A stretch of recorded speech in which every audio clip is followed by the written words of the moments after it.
last year gave the Dallas Cowboys some conflicting evidence at the defensive tackle position.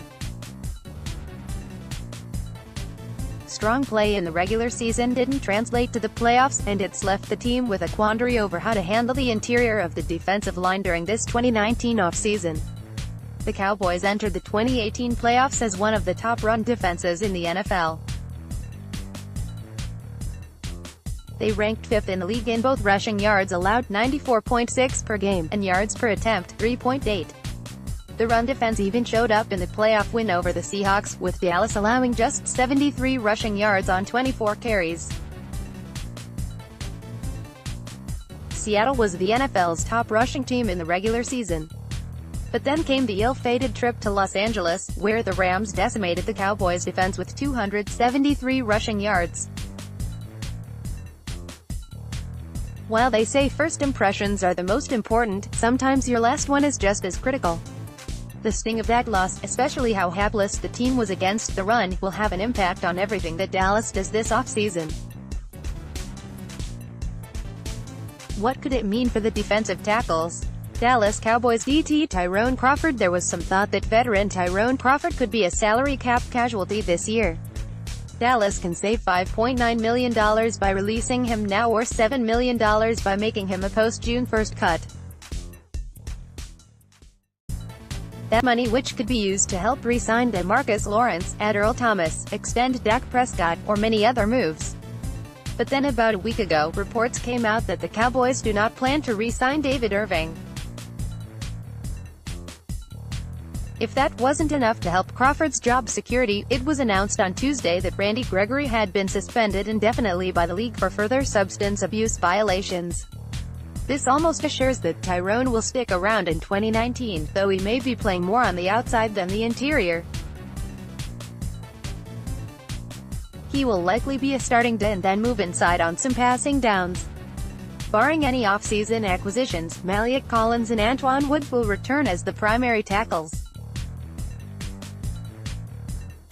They come at a combined bargain of just around $2.8 million, with Collins making up most of that. This duo was emerging nicely throughout last season, arguably playing their best ball by December.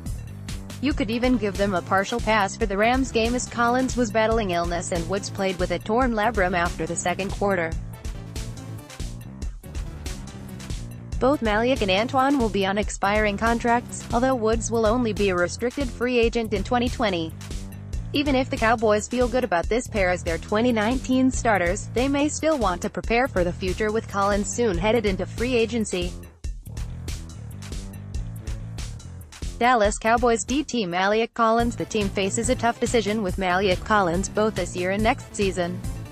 He's been solid for a third-round pick but inconsistent in his play, seemingly due more to always nursing some kind of injury than any lack of talent. Maliek takes a lot of snaps, leading all defensive linemen in 2016-2017 and near the top last year in the games he played. He's produced an adequate 10.5 sacks in his career, but half of that came in his rookie season playing next to Terrell McClain. If the Cowboys want to find an upgraded defensive tackle, they may very well be giving away Collins' spot. In that scenario, Dallas could look to find a trade partner. Maliek turns just 24 in April and would cost his next team just $850,000 in base salary for 2019. The Cowboys would save about $2 million off his scheduled cap hit. The money isn't prohibitive. Dallas could keep Collins to compete with Woods for a starting role, or even to just be a versatile backup. They have total financial flexibility. Even if the team does look to add an upgrade, it still makes sense to hang on to Maliek. The only other DT of consequence on the roster right now is Daniel Ross, who Dallas will almost surely re-sign as an exclusive rights free agent.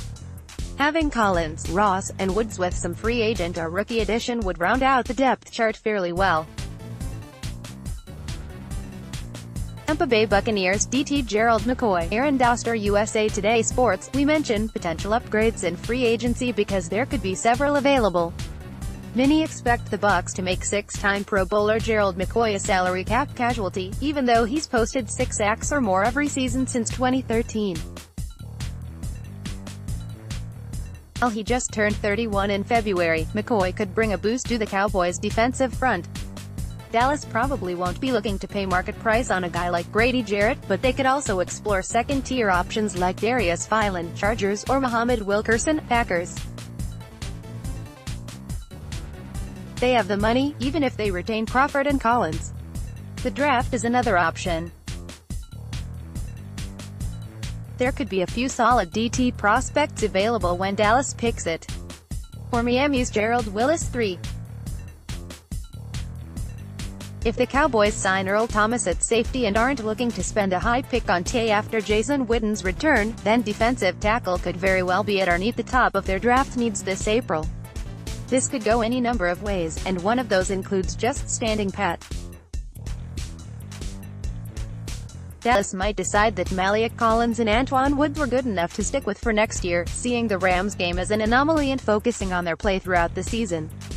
Thankfully, to whatever extent they assess their need at defensive tackle, the Dallas Cowboys have plenty of options to address it.